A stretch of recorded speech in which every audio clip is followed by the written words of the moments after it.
አንዳንድ ጊዜ ታሪክ ራሱ ቆም ብሎ ትንፋሹን ውጦ የሚጠብቀው ወሳኝ ምዕራፍ አለ። የዘንድሮው 7ኛው ጠቅላላ ምርጫ ለኢትዮጵያችን ልክ እንደዛ ነው። ይህ የፖለቲካ ፓርቲዎች ጊዜያዊ የስልጣን ሩጫ ወይም ወረቀት በሳጥን ውስጥ የመክተት ቀላል ስነ ስርዓት አለ።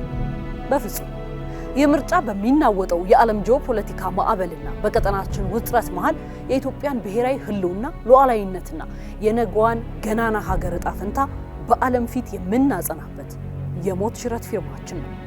ዛሬ በ7ኛው ጠቅላላ ምርጫ ላይ ሆነን ማንሳት ያለብን አንድ ጥያቄ አለ። የፖለቲካ ፉክክሩና የኢትዮጵያን የብሔራዊ ጥቅም ሚዛንን እንዴት ማስጠበቅ ይቻላል? ቆይታችን ለዚህ መልሳለሁ።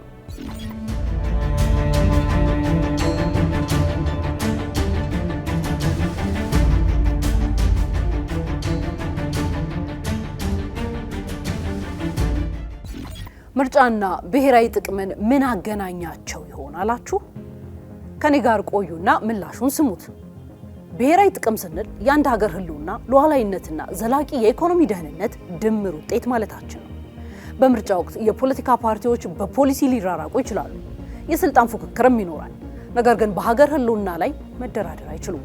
7ኛው ጠቅላላ ምርጫ ኢትዮጵያ በማክሮ ኢኮኖሚ ማሻሻያ ያገኘችውን የኢኮኖሚ ደህንነት፣ የቀጠናዊ ስጋቶች መከላከያ ጋሻዋንና በጂኦፖለቲካዊ መድረክ ያላትን ተጽዕኖ ፈጣሪነት የምታረጋግጥበት ሂደት ነው።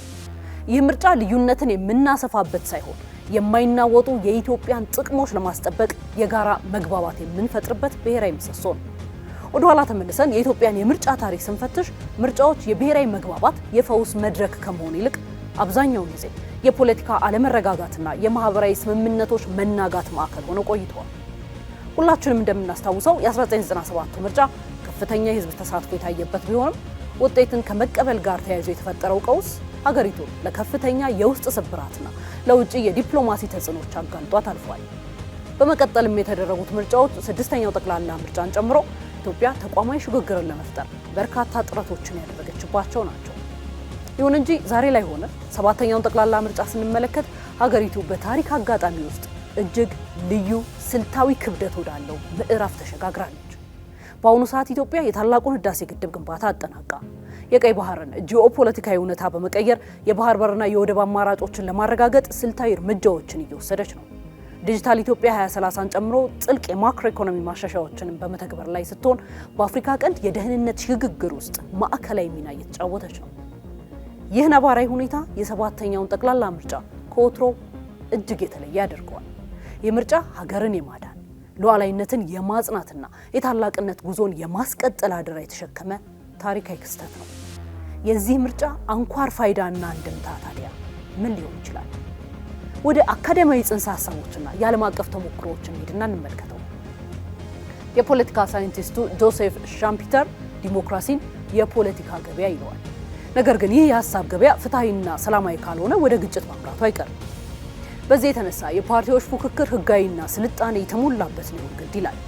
የለውጡ መንግስትም ይህንን እውን ያደረጉ የምርጫ አዋጆችን ነፃና ፍትሐዊ ምርጫ ለማካሄድ በሚያስችሉ አውድ ውስጥ እንዲሻሻሉ ከማድረግ ጀምሮ የምርጫ ቦርድን ነፃ አድርጎ እስከ ማቋቋም የደረሱ እርምጃዎችን ወስዷል።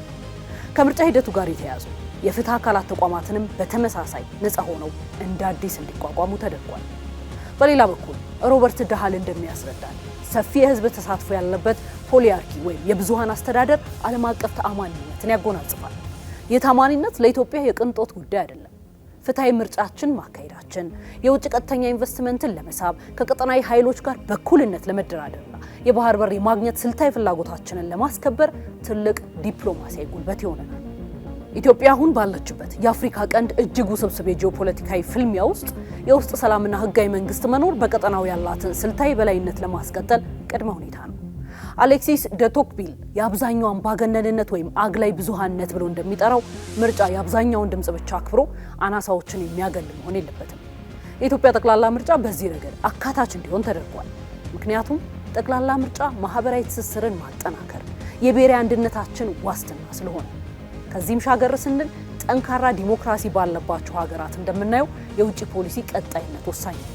የትኛውም ፓርቲ ቢያሸንፍ የአባይ ወንዝ ፍትሐዊ አጠቃቀምና ቋሚ የባህር በር ፍላጎቶቻችን የማይናወጡ የኢትዮጵያ ቋሚ ጥቅሞች ሆነው መቀጠል ይኖርባቸዋል።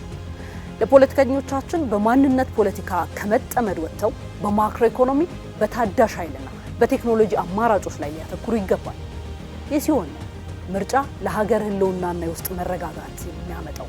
ለዚህ ሁሉ ለውጥና ለምርጫው ስኬት መሰረት የሚሆነው ጠንካራና ተጨባጭ ማስረጃችን ምን ሊሆን ይችላል የሚል ጥያቄን ከሰነዘራችሁ የፖለቲካ ምሁሩ ፍራንሲስ ፉኩያማ አበክሮ እንደሚነግረን ዲሞክራሲያዊ ውድድር ያለ ጠንካራና ገለልተኛ ተቋማት ሀገርን ወደ መፍረስ ይወስዳል።